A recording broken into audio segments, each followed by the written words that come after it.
Tired of eating takeout after work? Let the chef said a man about style help you. What's up, guys? This is Richard from A Man About Style, and today we're going to be cooking pad thai with our friends, the Hasty Chef, and of course our friends from Lane City Catering. You know our resident chef, Jeremy, but today we get Kenny. So enjoy as we learn how to make an easy pad thai that you can try at home.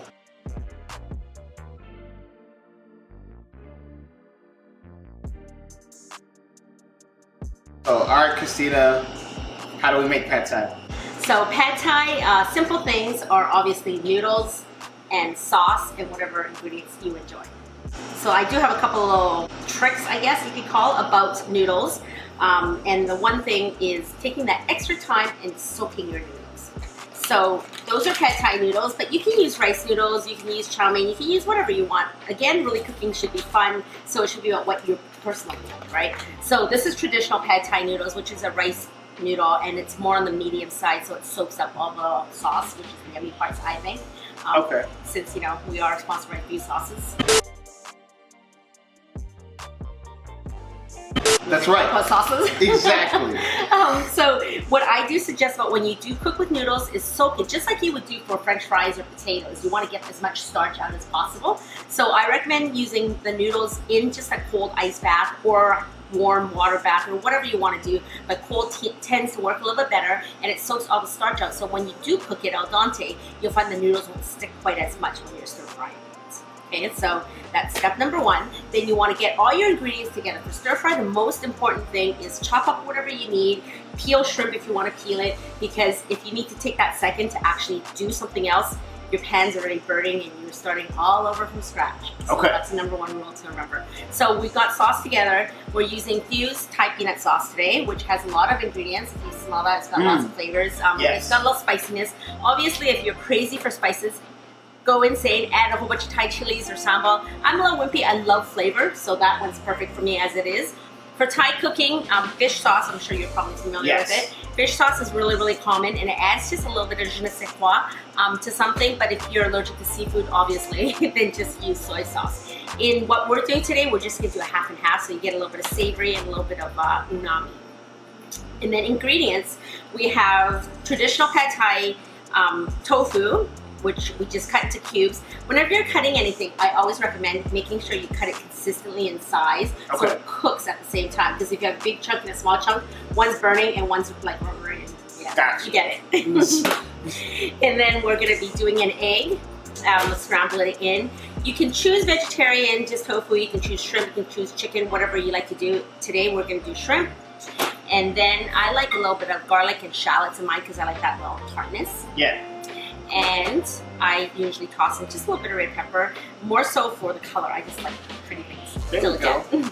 And then the rest are just garnishes. So we've got bean sprouts, fresh bean sprouts for a little bit of crispiness.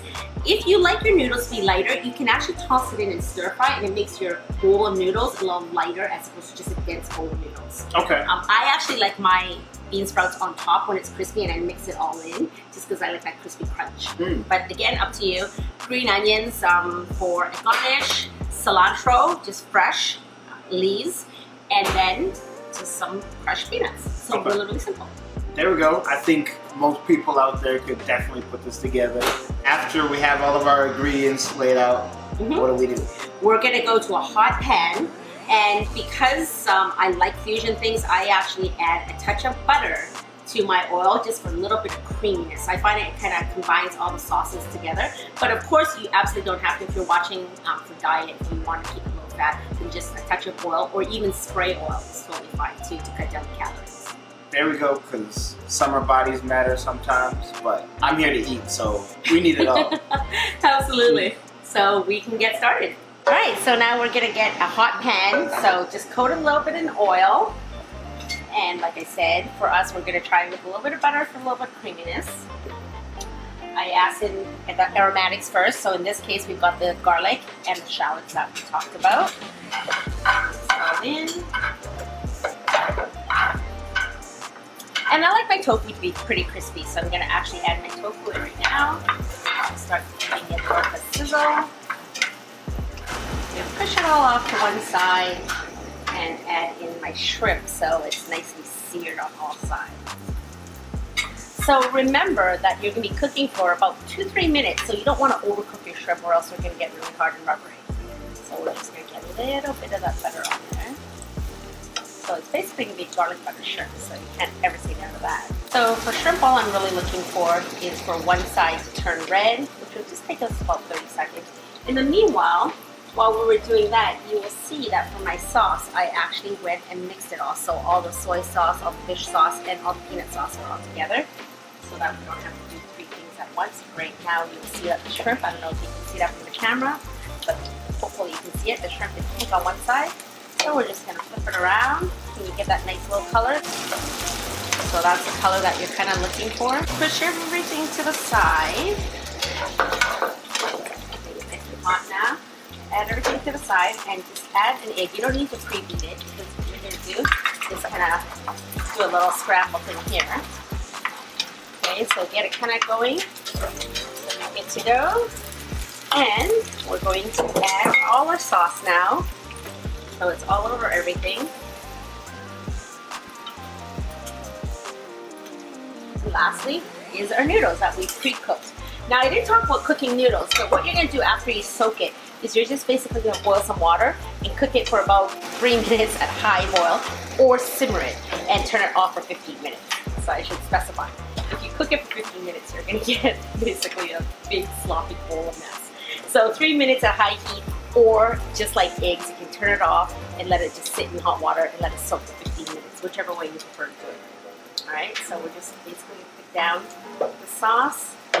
And lastly, I'm going to just toss in a little bit of red pepper for a little bit of color and also for a little bit of sweetness from the red peppers. And that's pretty much it. So we're just going to let it finish cooking off the sauce. You can see how the noodles are starting to take up the color of the pad thai. How the tofu is soaking up everything, and the shrimp is fully cooked on both sides. So let it sear for about 30 seconds more, and then we are going to garnish it, make it pretty, and of course the best part, eat it. Alright, so Christina, what's the secret to plating pad thai? Well, I really believe that you always eat with your eyes first. So I like to see lots of colors and I like to build height. So for pad thai, me personally, I love the crispiness, I like the texture, I like a little bit of sweetness, sourness, so I do lots of sprouts. Again, it's always personalized, so use as much and as little garnishes as you want. I like lots of stuff on mine, so I do a big bed of bean sprouts and I try to give it kind of like a mountain vertical. Okay. And then fresh cilantro, green onions, crispy peanuts, and a squeeze of lime. There we go. Nice. Can you agree that that looks good? I agree that it looks beautiful. I like to always say it needs to look like it falls from the sky with that height. We'll leave it to the professionals about plating. Now you know. So when you're at home, you can definitely make this awesome dish. Thank you, Kitty, for the kitchen. Hey, anytime. Thank you. And I'll make sure to link all of their info down in the comments section as well. And Christina, do you have any parting words? Absolutely, as the hasty chef, always remember, make it hasty and make it tasty.